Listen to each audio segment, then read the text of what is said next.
Donc, ce soir, on va avoir une conférence d'une durée d'une heure avec une période à la fin de la conférence de questions de 15 minutes. Je vais être votre porte-parole, donc ne vous gênez pas pour poser vos questions au fur et à mesure et on va tenter de répondre au maximum de questions à la fin de la conférence. Donc, sans plus tarder, on va donc vous présenter notre conférencier pour ce soir. Alors, on a invité pour la conférence de ce soir Dr. Samer Mansour. Docteur Mansour a complété sa formation en médecine et médecine interne à l'Université libanaise à Beyrouth pour ensuite poursuivre sa spécialisation en cardiologie d'intervention à l'Université de Montréal. Il est professeur agrégé à la Faculté de médecine de l'Université de Montréal, hémodynamicien et chercheur clinicien au Centre de recherche cardiovasculaire du CHUM.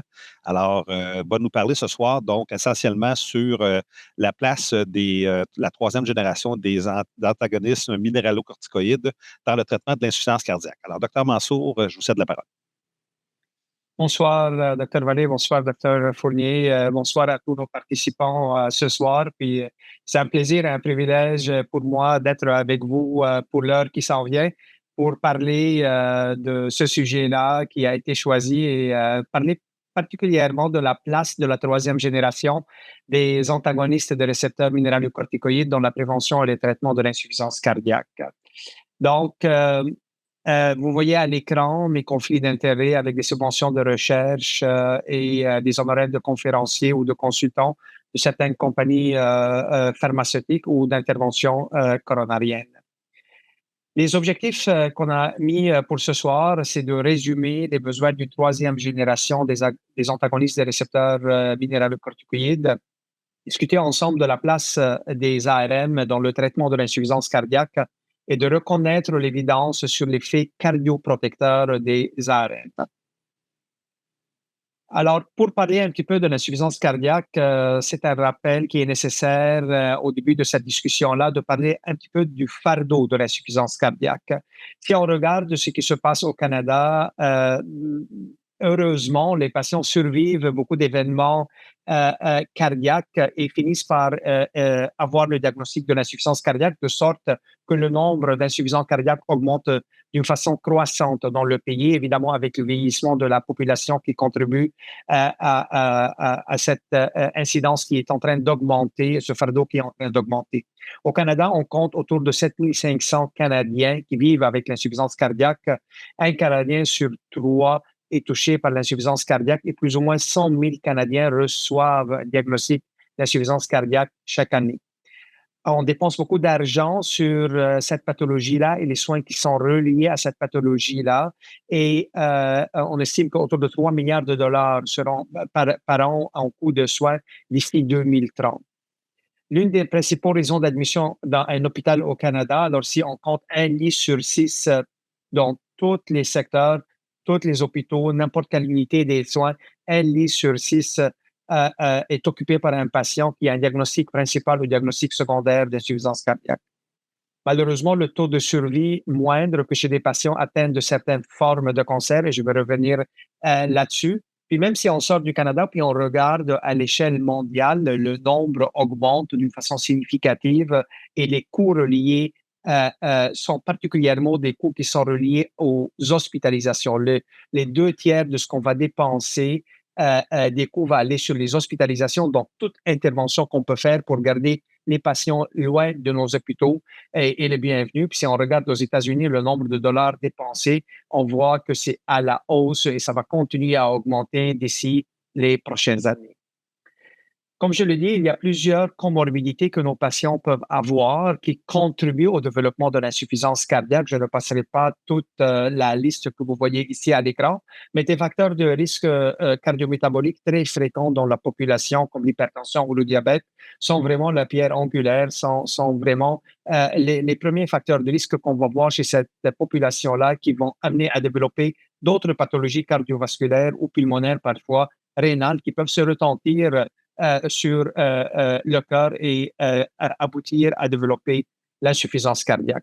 Si on recule dans le temps, puis on regarde une analyse qui est basée sur un modèle dynamique qui permet de reclassifier l'hypertension et d'autres facteurs de risque dans la cohorte de Framingham, on va voir qu'autre des pathologies cardiaques bien établies, comme des pathologies valvulaires avancées, particulièrement la sténose aortique ou la régurgitation mitrale, ou une maladie coronarienne présente, l'hypertension et le diabète sont des facteurs de risque qui amènent à développer l'insuffisance cardiaque, qui augmente ces risques-là de 2 à 4 fois chez nos patients, que ce soit chez l'homme ou chez la femme.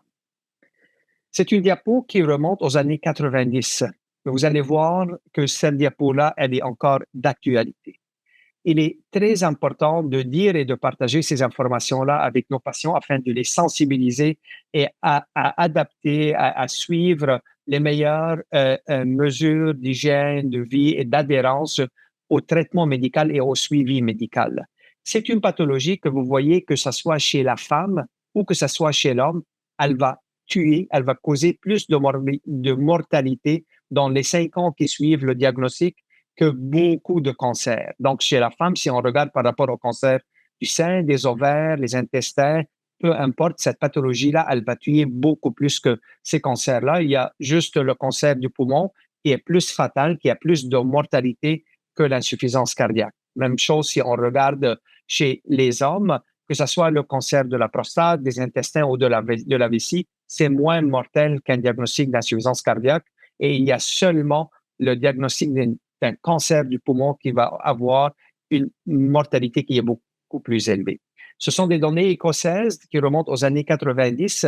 Si on avance dans le temps et on récolte les données 20 ans plus tard, croyez-moi que vous regardez ici là, à l'écran, il y a juste le cancer du poumon, que ce soit chez l'homme ou chez la femme, qui va tuer plus que l'insuffisance cardiaque. L'insuffisance cardiaque, c'est la ligne verte ici que vous voyez, et il y a juste le cancer du poumon qui est plus fatal que l'insuffisance cardiaque. Beaucoup de cancers qu'on dépiste, qu'on s'acharne, on fait très bien, et vous le faites très bien, à découvrir et à dépister et à soigner. Et on met tout ce qui est disponible entre nos mains pour dépister et traiter ces patients qui peuvent avoir des pathologies cancéreuses sous-jacentes.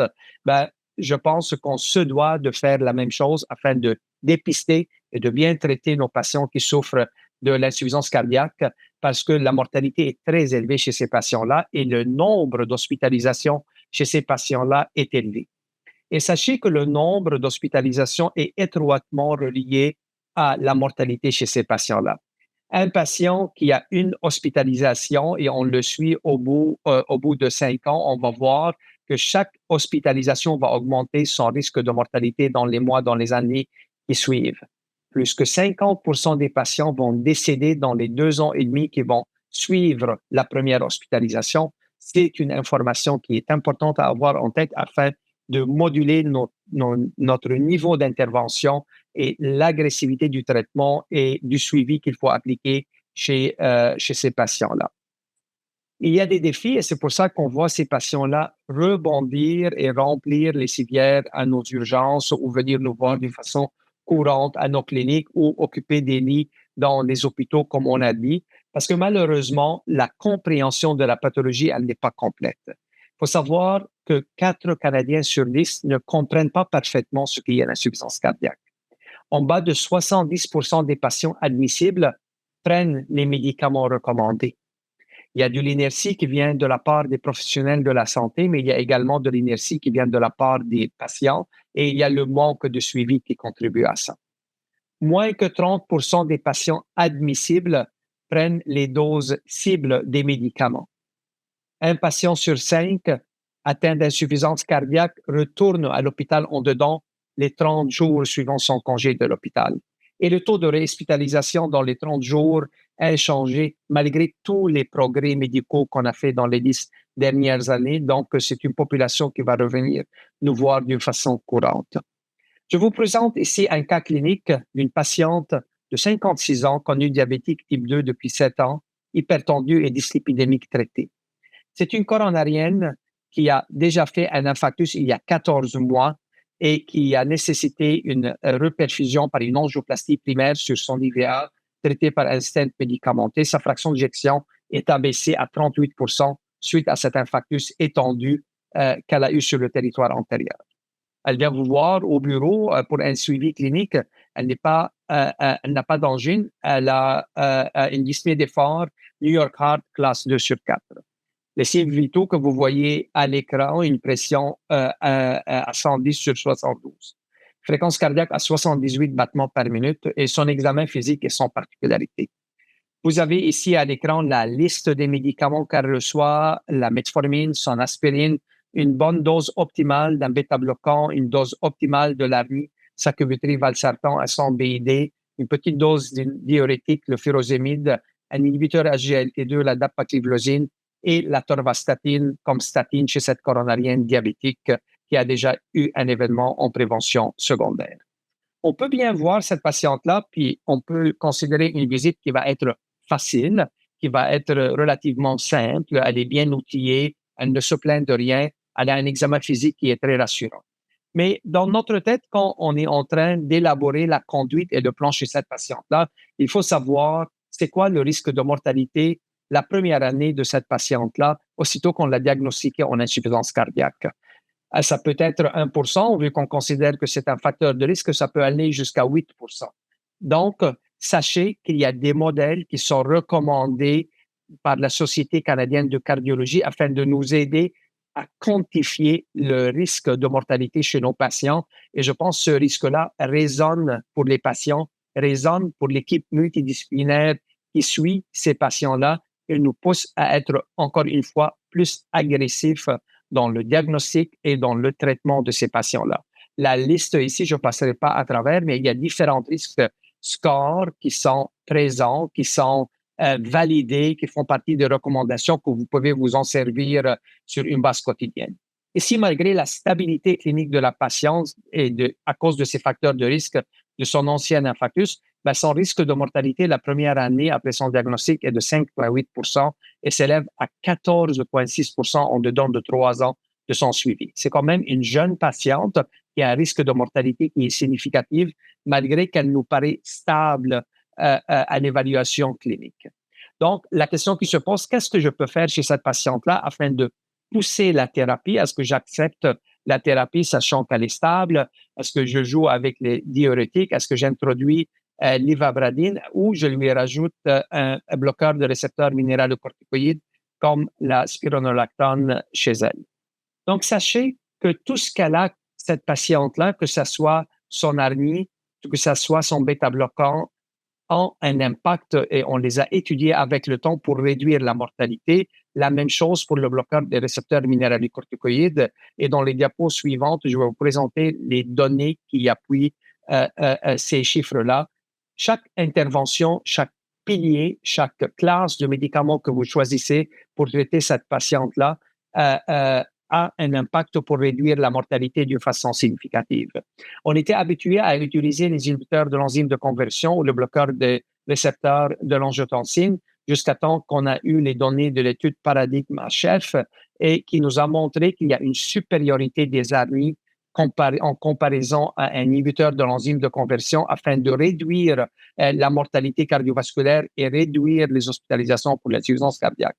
Et c'est pour ça qu'on a un shift de l'utilisation des IECA et des ARA vers les ARNI qu'on utilise chez nos patients qui souffrent de fraction d'éjection, fraction réduite, et ça fait partie des recommandations depuis 2017, ça fait partie des recommandations de la Société canadienne de cardiologie de considérer à remplacer les IECA ou les ARA par les ARNI. Et croyez-moi, il y a encore des patients dans la pratique courante qui traînent ces IECA ou ces ARA et qui se méritent ce switch-là malgré leur stabilité clinique afin de réduire la mortalité et les garder loin de l'hôpital. Évidemment, suite à cette classe-là, on a eu les inhibiteurs SGLT2 qui sont considérés maintenant un quatrième pilier de traitement de l'insuffisance cardiaque à fraction d'éjection réduite. On a la dapagliflozine, l'empagliflozine.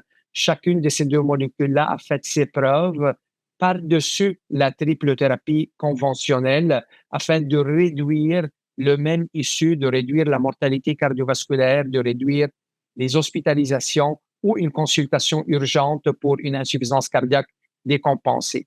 J'attire votre attention que l'ajout de ces molécules-là impose et amène une réduction des événements d'une façon très précoce. Donc, C'est pas que je rajoute la molécule aujourd'hui et que je m'attends à ce que ça va agir dans les mois qui suivent. Non, ça agit très rapidement. Il y a un impact hémodynamique par l'ajout de cette classe de médicaments chez nos patients défaillants et ça amène à une réduction des événements cardiovasculaires majeurs, comme vous voyez ici à l'écran. Et c'est pour ça, et c'est pour ces deux études-là, la Société canadienne de cardiologie a mis à jour ses recommandations en 2021 et chez les patients qui souffrent de fractions d'éjection réduites avec des fractions d'éjection à 40% et plus bas et qui sont symptomatiques, on a maintenant 4 piliers de traitement. Donc, les ARNI de préférence, si on ne peut pas les ECA ou les ARA, les bêta-bloquants, les ARM et les inhibiteurs HGLT2, ce sont les 4 piliers de traitement. Je vous ai parlé des cancéreux tout à l'heure. Ce sont les 4 lignes de chimiothérapie qu'il faut administrer chez nos patients et il faut les administrer assez rapidement et il faut les administrer même si on va à des petites doses de chacune des classes, de chacun des piliers. On aura le temps d'augmenter les doses par la suite, mais il faut que les 4 piliers soient présents chez nos patients défaillants et idéalement en dedans de 6 semaines du traitement après le diagnostic. Donc, les ARNI, les bêta-bloquants, les antagonistes des récepteurs minéralocorticoïdes et les inhibiteurs de HGLT2 sont les 4 piliers du traitement des patients qui souffrent de fractions d'éjection réduites. Est-ce que c'est payant de suivre ces recommandations-là? On le sait depuis des années. À chaque fois que, comme professionnel de la santé, et surtout quand on travaille d'une façon multidisciplinaire, qu'on est plusieurs à porter attention aux patients, les médecins en première ligne, les IPS, les cardiologues, les néphrologues, les internistes, on regarde les mêmes recommandations et on les applique et on rajoute un pilier par-dessus l'autre. Ben, sachez que ceci amène à une réduction de la mortalité chez ces patients, comme vous voyez ici. Si on a un bon respect aux recommandations, la survie, elle est améliorée. Et si on a un respect modéré, la survie baisse. Puis la pire de survie chez les patients qui ont un respect médiocre de recommandations des sociétés de pairs. Même chose, ça va de soi pour le retour à l'hôpital et les hospitalisations pour l'insuffisance cardiaque chez ces patients qui souffrent de fractions d'éjection réduite. On joue sur les systèmes neuro-huméraux et à chaque fois qu'on agit par un de ces piliers-là, une de ces molécules-là, ben, il y a une action hémodynamique qui s'impose. Il y a une action qui va amener à une amélioration des symptômes des patients.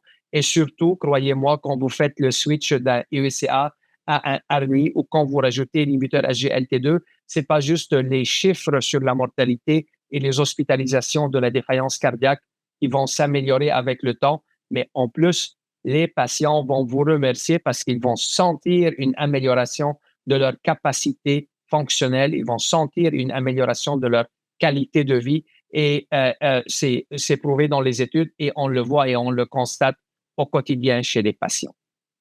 Je focus maintenant sur la classe des antagonistes des récepteurs minéralocorticoïdes et ça fait depuis les années 99, depuis l'étude de Rails qui a été publiée dans le New England chez des patients avec des fractions d'éjection ABC en bas de 35% qui étaient traités par des UECA, ARA et des bêta-bloquants à l'époque et qu'on a rajouté la spironolactone chez ces patients-là. Et vous voyez que c'était des patients pas mal malades, des fractions d'éjection en moyenne autour de 25%.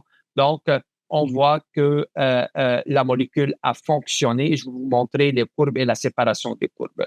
Mais c'est une molécule qui peut être associée à des effets indésirables. Et si on parle des effets indésirables les plus couramment rencontrés, ben, la gynécomastie ou une douleur au sein, ça a été rencontré chez 10% des patients traités par la spironolactone et le pourcentage d'une hyperkaliémie sérieuse qui nécessite une attention médicale était plus élevé, autour de 10% en comparaison au placebo qui était autour de 1%, évidemment.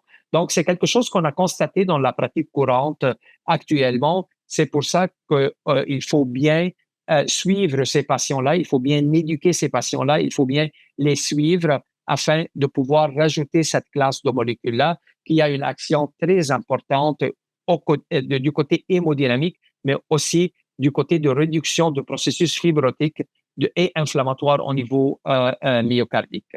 Vous voyez à l'écran les courbes Kaplan-Meier de l'amélioration de la survie par l'ajout du spironolactone, une séparation de courbes au bout de quelques mois, une réduction de 30% pour la survie avec un suivi jusqu'à 3 ans, et ce, peu importe la fraction d'éjection de ces patients-là, qu'elle soit en bas de 26%, plus que 26%, quand ce sont des patients déjà traités par un UCA ou un ARA ou un bêta-bloquant dans l'étude RAISE, le fait de rajouter cette molécule-là comme un troisième pilier était amené à une réduction de la mortalité de toute cause et était amené à une réduction du nombre d'hospitalisations chez nos patients par la suite.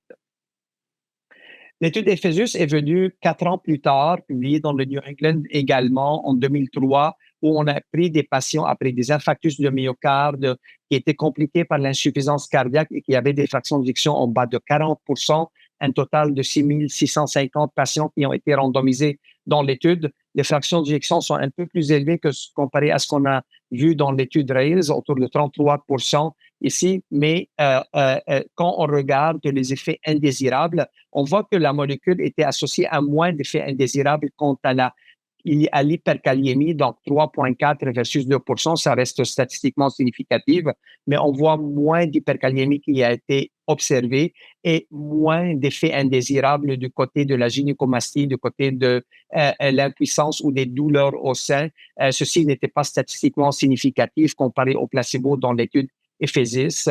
Cependant, les hyperkaliémies sérieuses, donc de 6 ou plus, étaient plus élevées, donc 5,5% en comparaison à 4% pour le groupe placebo qui était statistiquement significative comme différence. Donc, on voit qu'on a eu une amélioration avec cette deuxième génération des ARM quant à la tolérabilité de la molécule, tout en maintenant une efficacité pour réduire la mortalité toute cause de 15%, pour réduire la mortalité cardiovasculaire ou l'hospitalisation pour une cause cardiovasculaire et pour réduire la mort subite reliée à une cause cardiovasculaire chez ces patients-là. Et encore une fois, il n'y avait pas un sous-groupe.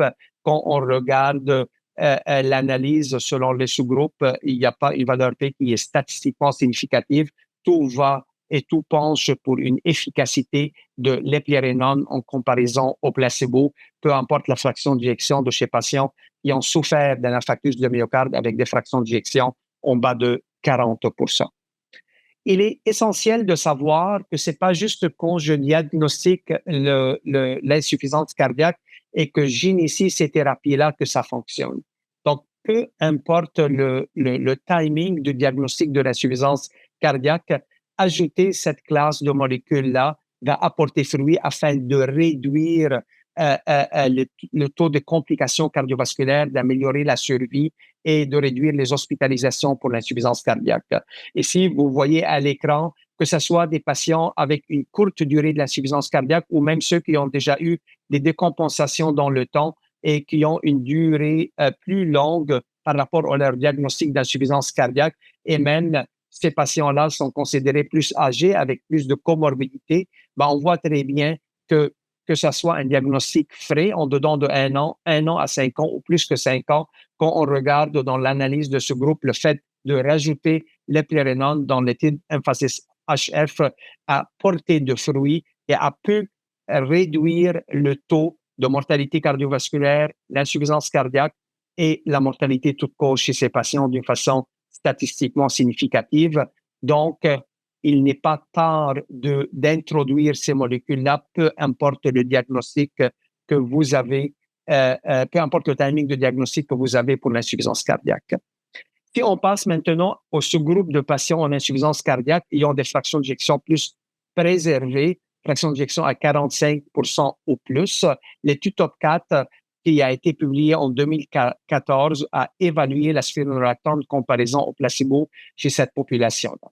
Il faut savoir que la population HFpEF est une population hétérogène en comparaison à la population HFrEF, donc les patients en insuffisance cardiaque avec des fractions d'éjection réduites.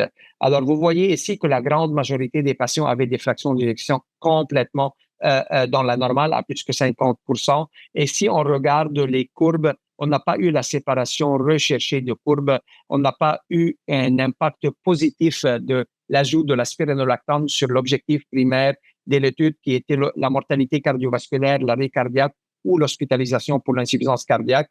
Donc, on a manqué l'objectif primaire. Quand on décortique chacun de ces composés de l'objectif primaire, on sait qu'il y a eu une réduction des hospitalisations pour l'insuffisance cardiaque. C'est pour ça qu'on voit qu'il y a une petite place nichée par les guidelines avec un poids qui est plus faible pour l'ajout des ARM en insuffisance cardiaque avec des fractions d'éjection préservées à cause de ce signal sur la réduction des hospitalisations pour l'insuffisance cardiaque. Ça, c'est les recommandations de l'ACC-AHA, alors les sociétés savantes américaines qui ont été mises à jour en 2022. Et vous voyez très bien que pour une population qui souffre de l'insuffisance cardiaque avec une fraction d'éjection préservée, donc des fractions d'éjection à 50% ou plus, évidemment, on va avec les diurétiques selon l'état de la volémie. L'ajout d'inhibiteurs SGLT2 basé sur des études avec la DAPA et l'IMPA qui ont montré un impact sur la mortalité cardiovasculaire et les hospitalisations pour l'insuffisance cardiaque et à considérer en première ligne chez ces patients en plus des diurétiques. Et l'ARNI, selon les recommandations de l'ACC-AHA, est considéré comme un ajout possible. L'étude Paragon a manqué la puissance avec l'ARNI en comparaison au placebo chez les patients en HFpEF. Tout de même, la société américaine considère l'ajout d'ARNI possible, mais avec une puissance qui est faible, une classe 2B. Même chose pour les ARM et même chose pour les bloqueurs des récepteurs de l'angiotensine. C'est toutes des indications classe 2B qu'on peut considérer chez nos patients qui souffrent d'insuffisance cardiaque avec des fractions d'éjection réduites. Ce qu'il faut savoir, que malgré les données reliées à l'utilisation et à l'efficacité, la tolérabilité dans les études que je vous ai montrées avec les ARM et particulièrement chez la population et le sous-groupe des patients qui souffrent d'insuffisance cardiaque avec des fractions d'éjection réduites, on voit que les ARM est la classe qui est la plus sous-utilisée au monde réel. Ça, c'est des données ici que vous voyez qui ont été publiées en 2019 d'un centre, c'est une étude monocentrique aux États-Unis, à New York. Et vous voyez, entre 2013 et 2016, ils ont regardé 1500 patients. Malheureusement, 75% de ces patients-là qui étaient hospitalisés pour une décompensation de leur insuffisance cardiaque n'avaient pas un ARM avant qu'ils rentrent à l'hôpital et n'avaient pas un ARM en sortant de l'hôpital. Donc, il y a une certaine inertie. Puis évidemment, ici, on regarde les patients qui sont éligibles à recevoir la molécule. Côté pression, côté fonction rénale, côté kaliémie. Évidemment, les patients qui ont une contre-indication, on a une certaine restriction pour rajouter cette classe-là, sont exclus de cette analyse-là. Évidemment, ça, c'est une étude d'un seul centre aux États-Unis. Évidemment, si on regarde les études randomisées, DAPA-HF que je vous ai parlé, qui a placé la place d'inhibiteur SGLT2, la dapagliflozine, dans le traitement de l'insuffisance cardiaque avec des fractions d'éjection réduites. Quand on regarde les médicaments qui ont été utilisés et on s'attarde sur les ARN, on voit que 70% des patients recevaient cette classe. Et ça, c'est des patients vraiment sélectionnés pour aller dans une étude randomisée où les gens sont motivés, les docteurs sont motivés et ils sont encadrés dans le cadre d'un projet de recherche.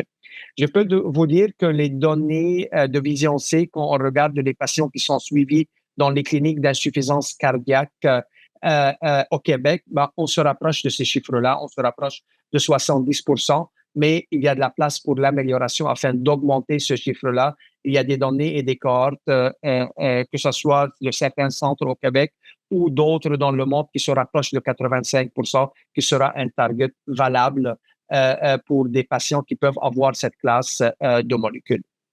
Quand on regarde c'est quoi les facteurs qui sont reliés à l'abandon ou la non-utilisation des ARN, évidemment, la kaliémie ressort en premier, puis évidemment, la complexité des cas ou les comorbidités présentes chez des patients amènent à éloigner et à écarter la possibilité de rajouter l'ARN. Ce sont des données all comers qu'on voit ici qui ont été analysées et c'est les facteurs qui ressortent le plus. Plus que les gens sont malades, plus que la kaliémie est élevée, elle se rapproche, elle dépasse 5, plus que les gens vont se restreindre pour ne pas rajouter ça.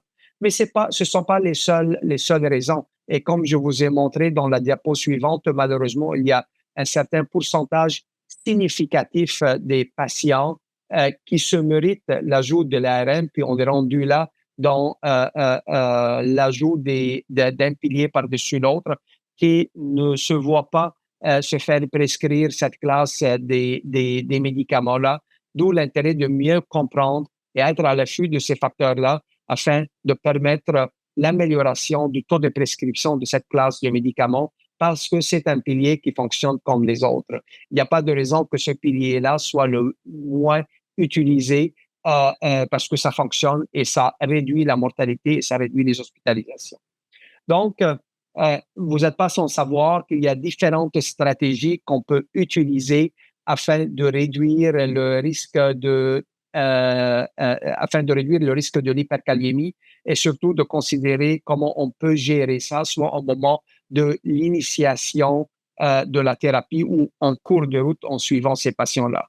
Évidemment, il faut éduquer nos patients de comment réduire le potassium dans l'alimentation, utiliser les diurétiques de l'anse ou les thiazidiques quand c'est approprié, quand on se rend à l'étape d'utiliser des liants de potassium. Dr Vallée va donner une belle conférence sur ce sujet-là dans le cadre des conférences de la SSVQ.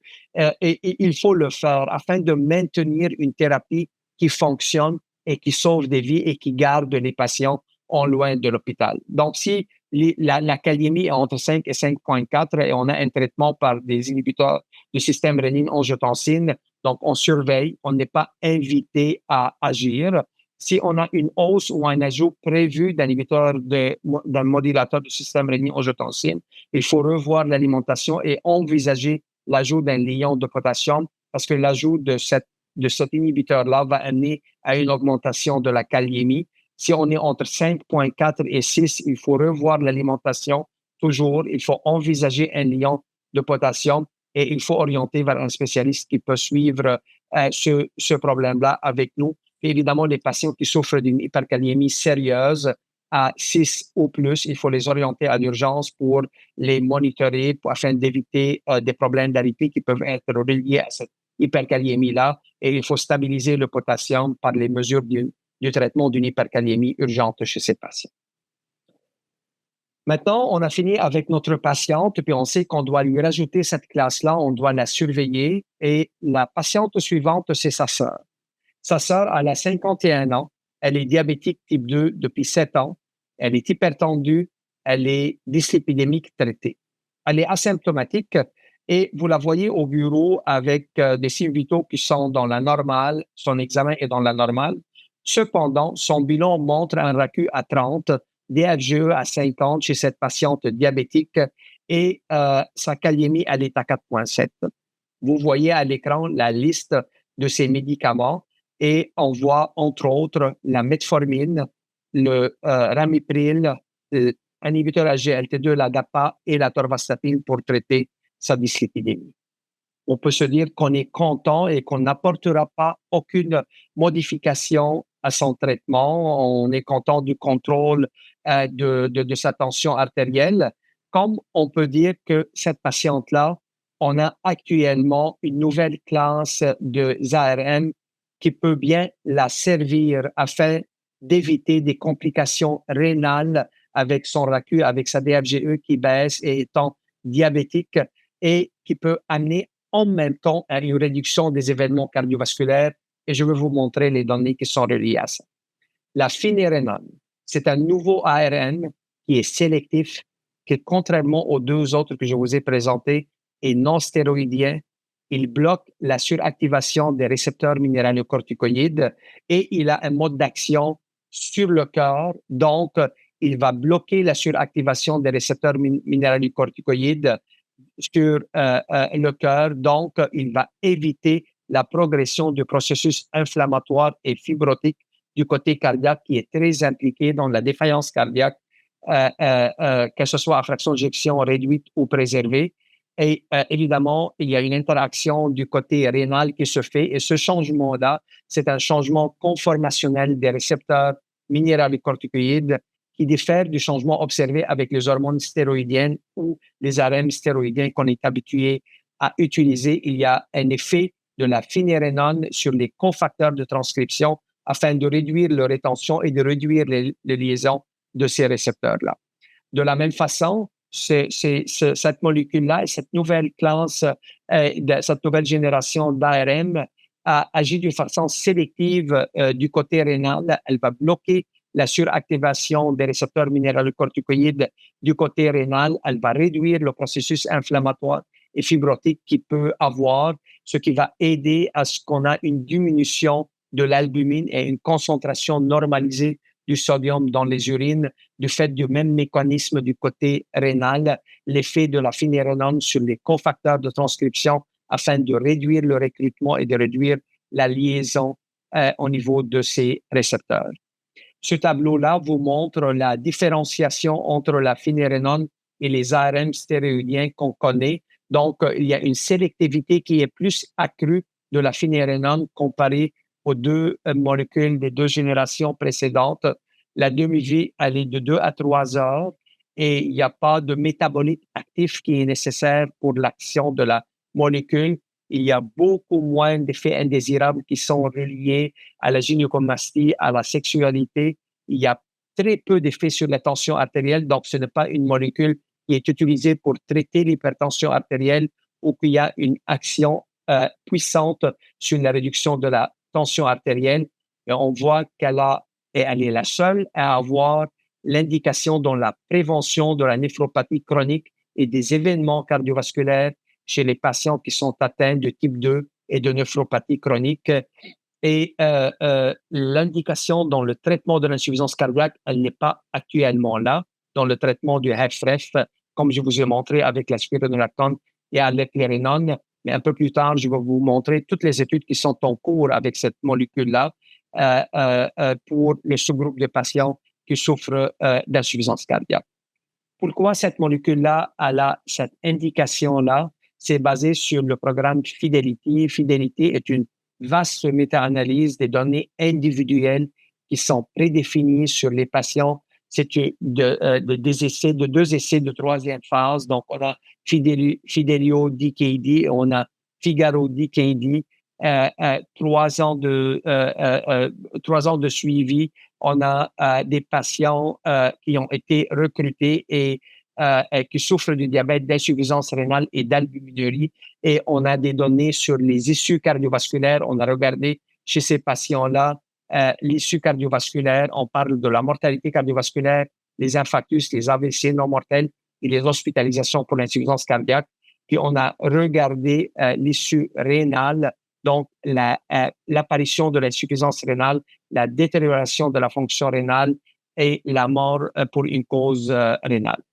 Qui on a mis dans cette étude-là? On a pris des patients qui souffrent d'une néphropathie diabétique, des patients qui ont des RAQ entre 30 et 300, âgés de 18 ans et plus avec un diabète, qui ont un IECA ou un RA qu'ils tolèrent et qu'on n'a pas changé la dose dans les 4 dernières semaines et qui avait une kaliémie en bas ou égale à 4,8 au moment où on a sélectionné les patients pour participer à l'étude.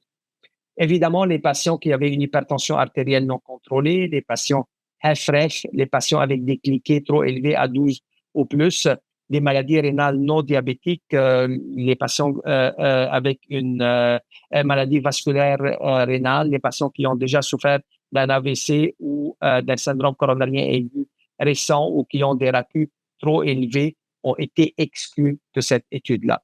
Donc, ici, on a des données de suivi que vous voyez dans le cadre de ce programme-là et on voit par rapport à l'issue cardiovasculaire une réduction qui est statistiquement significative de 14% sur l'issue cardiovasculaire combinée et la mortalité cardiovasculaire, les infarctus, les AVC et les hospitalisations pour l'insuffisance cardiaque. Vous pouvez voir que le nombre de sujets à traiter après 3 ans est de 46 afin de réduire un événement en lien avec l'objectif primaire. Et vous voyez qu'on a une séparation des courbes qui commence à se voir dans les premiers mois de la première année et qui va continuer à s'accentuer au fil du temps. Et quand on regarde les composés de ces objectifs primaires, là où la molécule a fait vraiment toute la différence, n'oubliez pas que ce sont des patients diabétiques avec une insuffisance rénale avec une protéinurie. Ce ne sont pas des défaillants cardiaques, ce ne sont pas des patients connus pour la défaillance cardiaque, ce ne sont pas des patients traités pour l'insuffisance cardiaque. Et malgré tout ça, la molécule a réussi à réduire l'hospitalisation pour l'insuffisance cardiaque de 22 chez ces patients-là. Donc, c'est un avantage supplémentaire en plus de la protection du côté rénal. Donc, chez les patients atteints d'insuffisance rénale de stade 1 à 4, ayant une albuminurie modérée à sévère, diabétique type 2, une thérapie par cette molécule-là amène à une réduction des morbidités et mortalité cardiovasculaire de 14 en comparaison au placebo. En risque absolu, c'est une réduction de 2,2 à 3 ans de traitement. Évidemment, les bénéfices cardiovasculaires de la finérenone était cliniquement pertinent et le nombre de sujets à traiter est de 46, comme je vous ai montré dans la diapo précédente. Vous voyez ici qu'au-delà de la réduction des événements cardiovasculaires, quand on regarde l'issue rénale, était également améliorée par une réduction de 23 la dialyse était réduite chez ces patients-là de 20 l'hospitalisation pour l'insuffisance cardiaque de 22 et le critère cardiovasculaire combiné, comme je vous ai montré, était réduit de 14 Ce groupe de patients, c'est les patients qui ont une hypertrophie ventriculaire gauche qu'on a regardé sur les électrocardiogrammes et ou sur les échographies cardiaques de ces patients-là. Et quand on regarde ce sous-groupe de patients qui ont la SUVG en comparaison à ceux qui n'ont pas la SUVG, ben, évidemment, quand vous regardez qu'est-ce que la molécule a fait, ben, ayant la SUVG, évidemment, c'est un marqueur que les patients sont à une phase avancée du continuum cardiovasculaire. Donc, les bénéfices de la molécule étaient plus puissantes. Et quand on regarde le critère d'évaluation cardiovasculaire, on voit une réduction de 28 chez le groupe de patients qui avaient l'HBG comparé à 11 qui demeure statistiquement significative quand les patients n'avaient pas de l'hypertrophie ventriculaire gauche.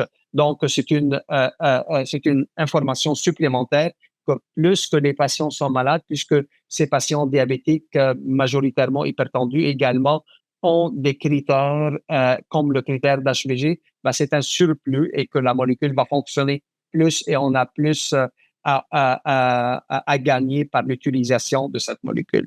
Donc, le Kerendia, le finérenone, est indiqué comme traitement d'appoint au traitement standard, inhibiteur de l'enzyme de conversion, bloqueur de récepteur de l'angiotensine. Puis, on sait qu'on a l'inhibiteur SGLT2 qu'on rajoute chez ces patients-là, comme cette patiente-là, elle en avait. Et on va voir dans une analyse que je vous ai montrée que avec l'inhibiteur SGLT2 ou son inhibiteur de SGLT2, la finérenone, elle va continuer à faire son travail. Elle agit avec un mode d'action différent et que les bienfaits quant aux issues rénaux ou cardiaques est pareil. Donc, la molécule est indiquée comme un traitement d'appoint au traitement standard chez les patients atteints de néphropathie chronique et de diabète type 2. Et le but, c'est pas juste d'éviter la progression de la maladie rénale, mais aussi d'améliorer l'issue cardiovasculaire et d'éviter le développement de l'insuffisance cardiaque et d'avoir besoin d'une hospitalisation pour l'insuffisance cardiaque. Les contre-indications à retenir sont vraiment très rares. Il s'agit de la co-utilisation d'inhibiteurs puissants de cytochrome P3A1 comme les antifongiques, par exemple, ou si les patients souffrent de la maladie d'Addison, il faut éviter l'utilisation des ARM chez eux.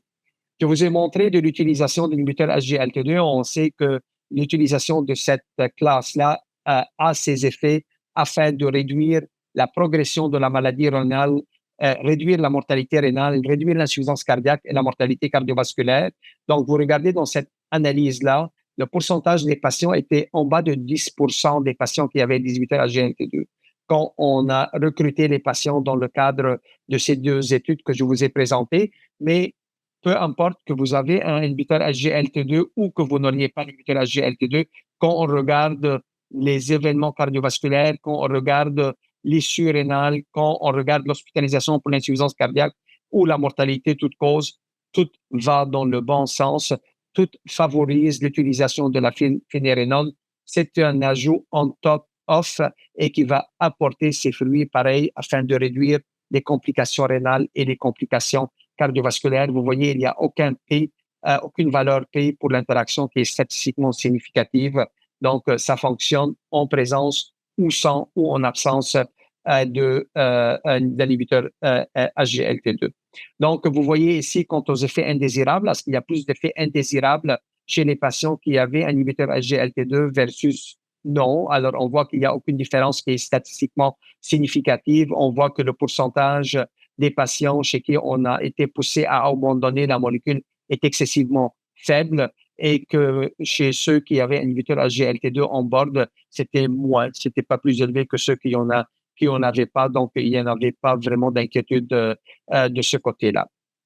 Donc, les recommandations, c'est avant l'initiation du traitement, il faut avoir une kaliémie, en plus de données biochimiques sur la fonction rénale, sur le RACU, qui sont considérés comme les points d'entrée pour avoir cette molécule-là. Si la kaliémie est en bas de 5 et si le taux de filtration est à plus que 25, la finérénone peut être utilisée. Si la dose initiale du traitement, si on a un taux de filtration en bas de 60, c'est de 10.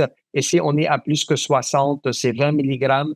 Et la dose cible recommandée à aller chercher, c'est le 20 mg une fois par jour comme dose d'entretien. Comment assurer un suivi et ajuster la dose de la finérénone? Donc, la kaliémie et le taux de filtration doivent être mesurés à 4 semaines après l'initiation du traitement et on devrait s'ajuster selon la valeur qu'on va obtenir. En bas de 4,8, on peut maintenir la dose telle que, en bas de 4,8, si on était à 10, on peut passer à 20. Si on est à 20, on peut rester à 20. Entre 4,8 et 5,5, il n'y a pas d'ajustement à faire. Et si on est à plus que 5,5, on peut suspendre le traitement, corriger la kaliémie et quand ça tombe en bas de 5, réinitier à la petite dose de 10 mg, surveiller 4 semaines plus tard et ajuster en conséquence. Cette classe-là, basée sur les données que je viens de vous montrer, et cette troisième génération-là, elle fait partie des recommandations des sociétés scientifiques comme l'ADA et comme l'American Diabetes Association ou comme le KDIGO. Ils ont intégré ces données-là et recommandent l'utilisation d'un ARN non stéroïdien dont le bienfait sur le plan rénal et cardiovasculaire sont prouvés grâce aux données que je vous ai montrées afin de réduire les complications rénales, les complications cardiaques chez les patients diabétiques type 2 avec des taux de filtration glomérulaire à plus que 25 et dont la kaliémie, elle est dans la normale et avec un RACU de 30 mg et plus et malgré la dose maximale tolérée d'un modulateur du système rénine-angiotensine. Donc, il y a des études qui sont en cours et je vous ai dit pour la défaillance cardiaque, il y a des études qui sont en cours. Au CHUM, on a la chance de participer à l'étude Fine Art. C'est une étude chez qui on est en train de randomiser des patients qui souffrent de l'insuffisance cardiaque avec des fractions d'éjection minimalement réduites ou préservées, donc 45% ou plus, finérénone versus placebo, et on regarde la qualité de vie, on regarde les issues cardiovasculaires, la mortalité cardiovasculaire et les hospitalisations pour l'insuffisance cardiaque. À l'automne, on va avoir les données de cette étude-là. Et sachez qu'il y a d'autres études également. Il y a l'étude Redefine pour la même population et il y a l'étude Finalité pour la population avec des fractions d'éjection réduites. Il faut attendre 2027 pour avoir les données de ces études-là. Et il y a l'étude Confirmation Heart Failure. C'est des patients hospitalisés en aigu pour une insuffisance cardiaque décompensée. Et on rajoute cette classe et cette nouvelle génération des ARN versus placebo. Puis on va avoir les données qui seront disponibles en décembre de l'année prochaine. Donc, j'arrive à la conclusion de ma présentation et je conclus par 5 points. Les traitements pharmacologiques, selon les recommandations de sociétés de pairs, améliorent sans doute significativement le pronostic des patients qui souffrent d'insuffisance cardiaque Et particulièrement, il faut penser aux patients en insuffisance cardiaque avec des fractions d'éjection. Il faut penser aux 4 piliers et ne pas priver les patients d'aucun de ces piliers-là afin de réduire la mortalité et les hospitalisations. Il faut atteindre la quadrithérapie et monter les doses après avoir amorcé les 4 piliers pour aller chercher les doses optimales chez le patient qui souffre d'insuffisance cardiaque. C'est une cible à ne jamais oublier. Une fois cette cible atteinte, il faut penser aux nouvelles classes pharmaceutiques. Certaines classes médicamenteuses, notamment les ARM, restent sous prescrit. Il y a encore un 20%, je pense, qu'on peut aller chercher dans nos cliniques, malgré leurs avantages grandissants sur les issues cardiovasculaires, notamment chez les patients avec des fractions d'éjection réduites. Identifier, traiter, référer aux besoins des patients qui souffrent d'insuffisance cardiaque vers les cliniques spécialisées est primordial afin de réussir à optimiser la thérapie et réduire les événements cardiovasculaires chez ces patients-là. Et on voit l'évolution de la thérapie pharmacologique, particulièrement dans la classe des ARN, où on a une nouvelle génération qui a pavé le chemin à date chez les patients qui souffrent de diabète, insuffisance rénale avec protéinurie, mais le chemin est actuellement pavé par des études qui sont en cours en insuffisance cardiaque et d'ici la fin de l'année, on va certainement avoir des données positives, selon moi, pour avoir la place de cette troisième génération chez nos patients qui souffrent d'insuffisance cardiaque. Je m'arrête là et ça me fera plaisir de prendre vos questions et vos commentaires. Merci beaucoup, Dr. Mansour. Alors, sans plus tarder, là, parce qu'on va probablement dépasser un peu le temps, là, j'ai quand même plusieurs questions. Je vais essayer de les résumer. Une première question, vous l'avez un peu amené dans votre conclusion. Là, vous avez mentionné que c'est important d'avoir les 4 piliers, de les introduire et de les augmenter graduellement. Alors, est-ce qu'il y a une priorisation au niveau de quel pilier on doit introduire en premier? Est-ce qu'il y a une séquence? Oui, alors évidemment, on va avec 2 piliers au début. On ne peut pas mettre les 4 d'un seul coup chez nos patients. Alors, on va avec 2 piliers. Évidemment, il faut voir si les patients sont naïfs, sans aucun traitement. On va avec 2 piliers. Un modulateur du système rénine-angiotensine, l'Entresto est favorisé, l'ARNI est favorisé avec un bêta-bloquant. Il faut rapidement rajouter un inhibiteur SGLT2 et rajouter un ARM par la suite. Donc, on va 2, troisième, inhibiteur SGLT2 et l'ARM par la suite. Évidemment, idéalement, ces patients-là devraient être suivis dans des cliniques d'insuffisance cardiaque où on peut les voir d'une façon rapprochée. Parce que si on va se fier seulement sur des visites au bureau et qu'on le voit aux 3 mois et aux 4 mois, donc il y a beaucoup de temps qui sera écoulé et on voit que la mortalité peut rattraper ces patients-là et les hospitalisations peuvent les rattraper. Les recommandations, c'est d'arriver au bout de 6 semaines d'avoir les 4 piliers qui sont en bord chez ces patients.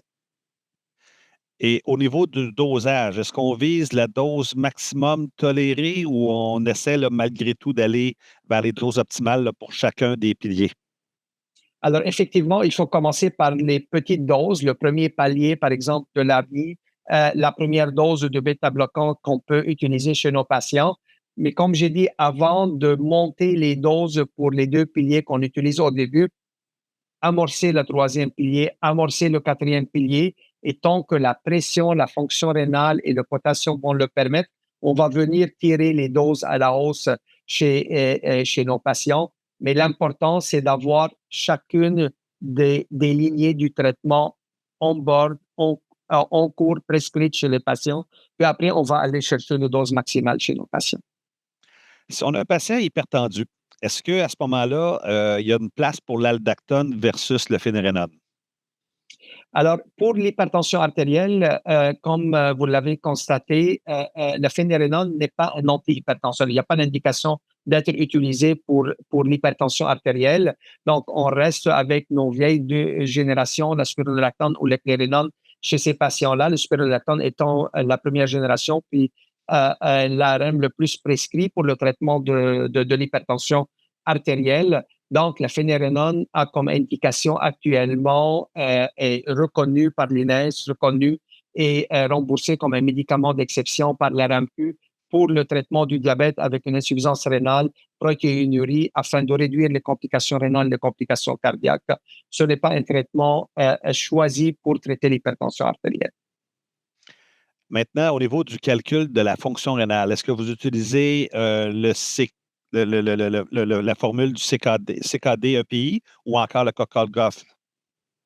Je pense on utilise ce qu'on a devant les yeux. J'utilise le CKD. Ce qu'on a devant les yeux, c'est ce qu'on va utiliser. C'est rare que je vais aller faire un calcul moi-même. La grande majorité des laboratoires nous fournissent cette information-là et je me fie sur cette formule, sur cette information disponible. Parfait, merci. Pour ce qui est de la fraction d'éjection, est-ce qu'il y a une fraction d'éjection limite inférieure à laquelle il y a une contre-indication d'utiliser ça? Et pour ce qui est d'une fraction d'éjection qui serait supérieure à 40, est-ce qu'on a des données? Peut-être commencer par Oui. quand c'est trop bas, puis après ça, quand c'est plus haut. Donc, effectivement, quand c'est trop bas, évidemment, il faut juste s'assurer qu'on a la marge de manœuvre du côté de la tension artérielle, quand on va rajouter cette classe-là, parce que ça a un impact sur la tension. Il n'y a pas de critère d'exclusion basé sur le chiffre de fraction d'éjection. J'ai des patients qui ont 15% de fraction d'éjection et qui ont les 4 piliers. Il y a des patients qui ont 35% de fraction d'éjection et que je ne réussis pas à rajouter un troisième ou un quatrième palier parce qu'ils s'étourdissent, parce que la fonction rénale ne le permet pas ou la kaliémie ne le permet pas. Donc, le chiffre de la fraction d'éjection en soi n'est pas un critère pour ne pas aller vers l'ajout du troisième et du quatrième pilier en soi. Puis, fait intéressant, Dr. Fournier, si vous permettez, même si vous voyez la fraction d'éjection s'améliorer chez vos patients et elle dépasse 40% dans le cadre du suivi, gardez les 4 piliers. Gardez les mêmes doses. Il ne faut pas tirer les doses à la baisse. Il ne faut pas commencer à retirer ces molécules-là parce qu'on sait très bien et on a la preuve scientifique et c'est dans les recommandations. Aussitôt qu'on commence à retirer ces patients-là, il y a à peu près 30 à 40% de patients qui vont reperdre de leur fraction d'éjection. Et même si on réinitie à ce moment-là les médicaments et les 4 piliers, on peut ne pas réussir à les ramener là où ils étaient. Donc, gardez-les, même si la fraction d'éjection se normalise. Maintenant, pour la deuxième partie de votre question, pour les patients avec des fractions d'éjection préservées, on l'utilise. Ce n'est pas une indication classe 1. Au lieu de donner du potassium chez ces patients qui ont besoin des diurétiques, en plus de leur furosémide, en plus de l'inhibiteur SGLT2, si la fonction rénale et le potassium le permet, on les utilise. Ça a une action, ça a une indication classe 2B, comme je vous ai montré. Ça aide pour réduire le nombre d'hospitalisations pour l'insuffisance cardiaque. On n'a pas la preuve avec les vieilles molécules que comme quoi ça a un impact pour améliorer la survie des patients quand ce sont des patients avec des fractions d'éjection préservées. Parfait. Maintenant, peut-être une dernière question par rapport aux éléments qui vont faire partie du suivi. Vous avez mentionné tantôt de refaire une filtration glomérulaire, de réévaluer le potassium. Est-ce qu'il y a d'autres tests qu'on doit faire? Un écho cardiaque, à quelle fréquence? Le ratio albumine-créatinine, est-ce que c'est pertinent? Qu'est-ce qu'on fait dans le suivi de ces patients-là? Alors, pour la condition cardiaque en soi, il n'y a pas d'indication de refaire un électrocardiogramme, doser des BNP ou une échographie, à moins d'avoir une information clinique qui nous pousse à le faire. Ça ne fait pas partie du protocole de suivi. Les 2 paramètres à suivre sont vraiment le potassium et la fonction rénale. Au bout du traitement, le premier mois, évidemment, quand le DFGE se rapproche de 30, on a des suivis qui sont plus serrés aux 3 mois. Si on est entre 30 et 50, c'est aux 6 mois. Et on n'a pas besoin d'accentuer ou de rapprocher les suivis à moins d'un changement clinique quelconque chez les patients. Mais pour ce qui est des examens cardiaques en soi, il n'y a pas besoin de le faire si on n'a pas d'indication clinique à le faire. Parfait. Puis peut-être un dernier cas un participant nous envoie ici, là, un homme de 54 ans qui a une fraction d'éjection à 35, qui a une filtration glomérulaire à 55, un ratio albumine-créatinine à 200, diabétique, sous déjà Entresto monocore et un inhibiteur de la GLT2. On veut introduire la nouvelle classe, là, les antagonistes minéralocorticoïdes, et le patient a tendance à être hypotendu. Alors, est-ce qu'à ce moment-là, on peut quand même introduire le phenorénone et à quel point on peut avoir un impact sur la pression quand on va introduire ce nouveau médicament? Alors, l'impact est minimal du côté de la systolique. Ce qu'on a vu dans les études, ça ne dépasse pas 3 à 4 millimètres de mercure en moyenne. Donc, ça sera peut-être une belle indication chez ce patient-là, parce qu'on sait qu'avec l'aldactone, on a un effet hypotenseur qui est plus majeur en comparaison à la phénérénone. Et pour aller chercher le remboursement, si le patient est diabétique avec une petite insuffisance rénale et une albuminurie présente, donc il va répondre aux critères et je pense que ça pourrait être une belle niche pour prescrire le phénérenone chez ce patient-là. Eh bien, écoutez, je vais mettre fin à la période des questions. Il y en avait plusieurs autres, mais j'ai essayé de les regrouper le plus possible, là. On avait un large auditoire ce soir et vous comprendrez qu'on n'a pas pu malheureusement avoir l'occasion de toutes poser vos questions, mais je pense qu'on a couvert les principales notions là, qu'on avait au niveau de la période des questions. Alors, merci beaucoup, Dr. Mansour, pour cette présentation.